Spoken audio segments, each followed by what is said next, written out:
আমার হাতে একটি ধানের গোছা দেখতে পাচ্ছেন আপনারা। এই ধান গোছাটা যদি খুব ভালোভাবে লক্ষ্য করেন, দেখবেন ধানের যে খোল, এই খোলগুলা ব্রাউন কালার হয়ে গেছে, পুড়ে যাওয়ার মতো।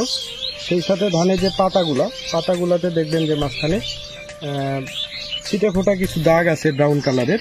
তো এখানে মূলত দুইটি সমস্যা, একটি হচ্ছে যে খোল পোড়া রোগ, আরেকটি যেটা পাতাতে লক্ষ্য করা যাচ্ছে এটা হচ্ছে ধানের ব্লাস্ট রোগ, খুবই মারাত্মক রোগ।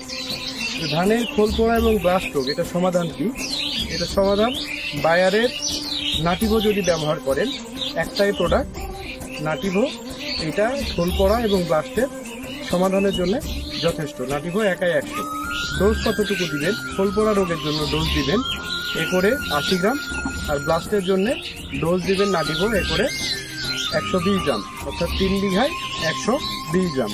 এটা যদি ব্যবহার করেন তাহলে আপনার ধানের ব্লাস্ট, খোল পড়া, খোল পচা অথবা পচনজনিত যে কোনো যে ছত্রাকজনিত যে রোগগুলো আছে সবগুলো রোগের একটাই সমাধান বায়ারের।